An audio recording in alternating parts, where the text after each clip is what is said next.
Alrighty. You Americans always sitting there telling me I don't know what real cold is. Here I am in the deep freezer, -18. That's all ice. First couple of days I had me moustache freeze to me balaclava. You can see it's on the rim of my neck there. The balaclava down the bottom you can see is pinched in. That's all gone solid. And of course there's a bit above me forehead there. Damn thing, it went solid, and because it goes solid, every time you turn your neck, it keeps bloody riding up near your eyes. And then I end up with, I usually like to pull the top down over the top of my eyebrows, and if I don't, I end up with ice on my eyebrows, which, I've got there, right there. But anyway, that is what it is. So anyway, I don't think this job's going to last very long, not because of me.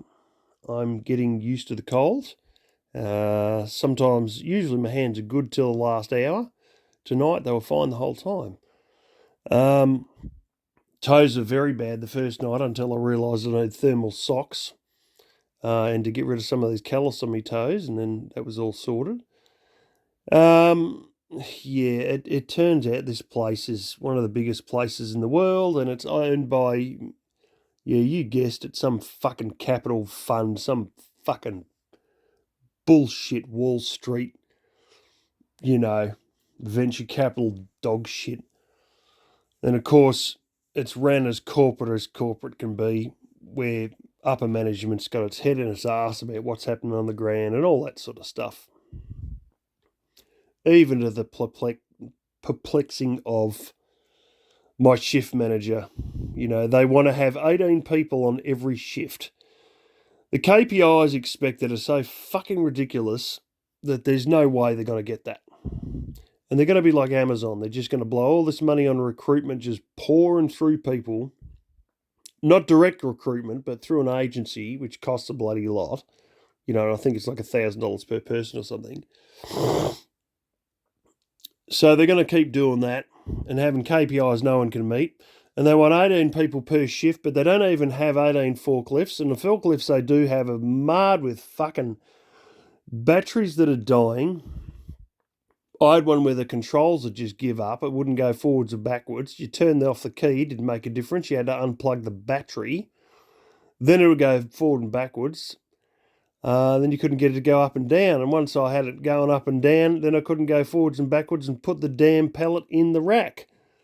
So I gave up on that one. And the one I'm sitting on here, there's tread coming off the drive wheel. So as you're driving along, it's sort of hopping up and down a little bit like a bad supermarket trolley. And as you extend it's a double deep, which has got like a scissor lift front on it that extends out to a second rack behind. So it's not like two lots of racks and you come in from either the left or the right. It's actually four lots. So you can extend further in, which is the same sort of fork I had at the last place.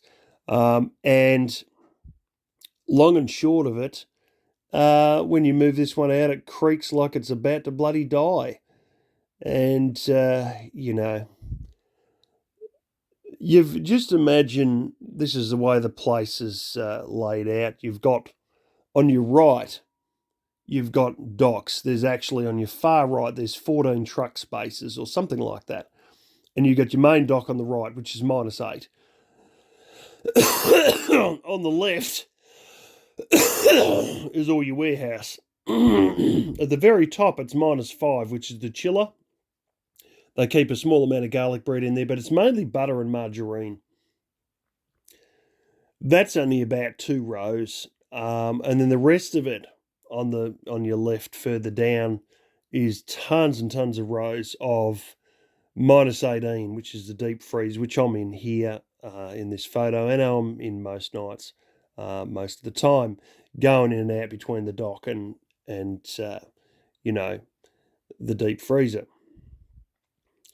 Having said that, of course, your northern part, your upper part of your warehouse is always full of shit. And where your dock is, wherever that truck comes in with that stuff, that's where they'll drop it at the dock. and then you've got to go and put it somewhere. Well, there's only stuff in the southern part of the warehouse, the lower part, where there's any room to put anything. But the trouble is that some things only go into certain zones and the scanner won't let it put you in there otherwise. The scanners are shit.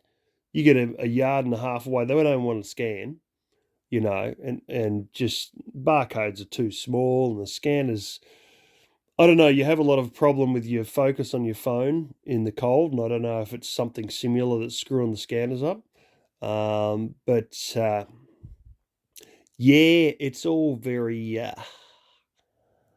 full of crap because you got to do 28 an hour, which means one every 2 minutes. And because they unload stuff in the northern part of the dock and there's nowhere that you can find to put it in the northern part of the warehouse, you got to go down to the southern part, and there goes your 2 minute, and you're already too slow. And a guy explained this to me tonight, and I said, that's fucking bullshit. He said, oh, you got to put up the time. I said, there's nothing left. It's all full there. I said, they've been taking orders out of the bottom, so there's a lot of stuff down the bottom that's, so I'm going down there. He says, no, you literally won't get your KPI. And he told me the KPI, and he said, you got 2 or 3 weeks, and then if you don't meet it, boom, you're out. And I thought, fucking bastards. This took me, instead of 1 or 2 days like most sign-ups, this took me like a week and a day to get this sorted. And then, with about 4 times the amount of forms of anyone else. And then when shit comes to shove, guess what's happening? Guess what's happening? I'm never going to make the KPI. And almost nobody bloody does. And so they just keep cycling through more people. And it's just bloody stupid. So I'm staying there because the pay's quite good and I'm going to be gone in a few weeks. So I just go in there, do my job, wait till I get fired. When I worked for Shep, I was told a similar thing, but they told us the KPIs at the start. And they had one from like 7 years previous, which was manageable. Maybe. You could build your way up to it. I could do like 250, 260 a night, and I think it was 280. And then they'd risen it to something like 360, and I'm like, fuck off, there's no way. And the guy who was inducting us said, yeah, there is no way, but don't worry, no one meets it. Well, it turns out some people did, and I didn't. And I realised that because the machine that I was working on would literally have the number of how many I'd done on there, so I could see how many I'd done per night. He told me there's something like a 6-month, this is the guy in the induction at Shep, that there's like 6 months trial. And I thought, oh, well, good. I'll probably be sick of this bullshit in fucking 6 months and then we can work it out then. It turns out it was only 3 months. But I was making about $980 a week. So I come out of there knowing that I was probably finished. I thought it was going to be at 6 months, but turns out it was 3 months. Knowing that at some point I was going to be fired for not making the quota. Because it was a bullshit impossible quota.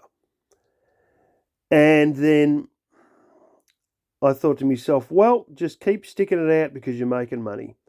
And I got 3 months, 12 weeks of that, at $980 a week. I come out of there with more than $10,000. So did I win or did I lose? I won because I walked out of there with 5 figures in my pocket for a job that apparently I wasn't good enough at, but I still got 5 figures. So, my word of advice to you, if you're ever in a job where you're not making the quota, if there's another better job coming and you don't want to miss it, go get it. Otherwise, if you're sick to death of it, just hang on. Just hold out. Because every week that you get paid a big wad of cash, you won. And eventually they'll fire you for your lack of meeting the quota. But you still got the money.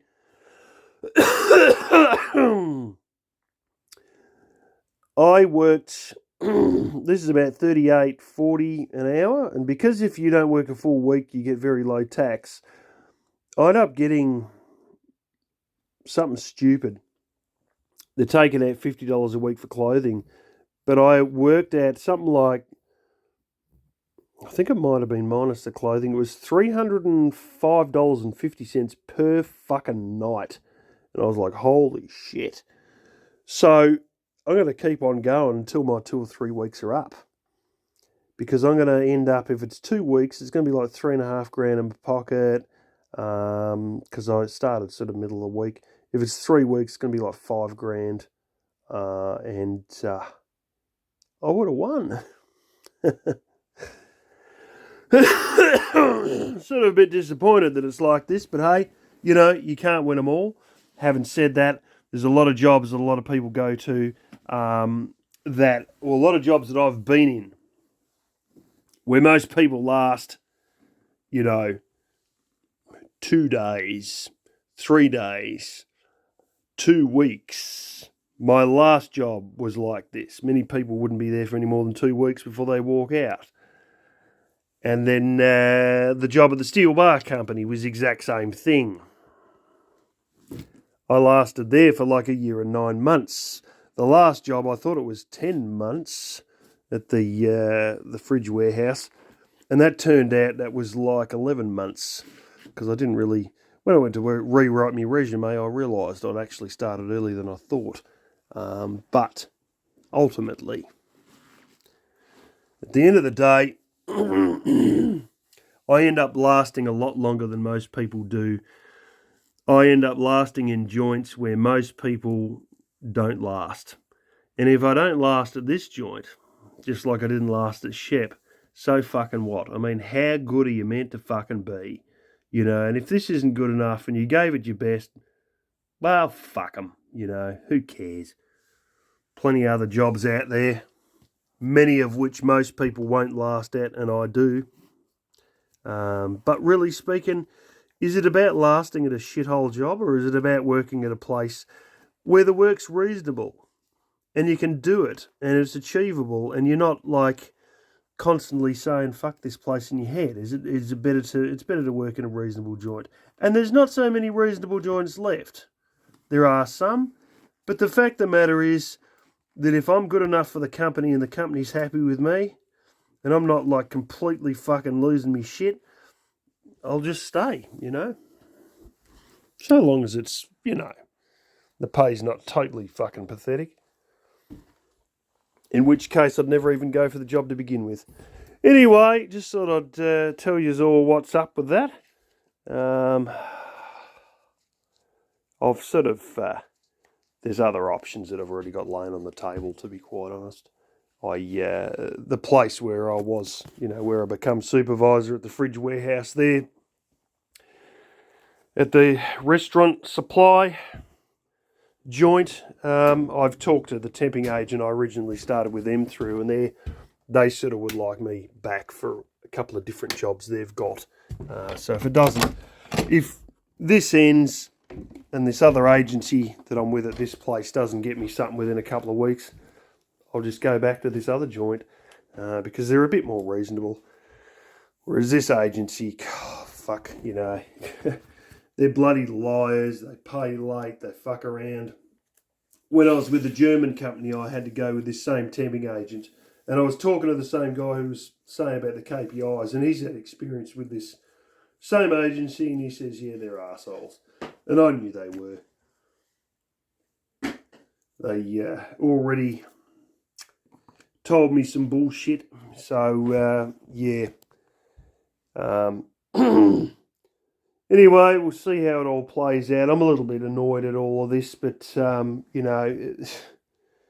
typical corporates, American company too, not an Australian one, so no wonder they got these ridiculously high expectations, because that's just American warehousing in general. If you can't run like a fucking Mexican, you don't have a job, and good luck to them.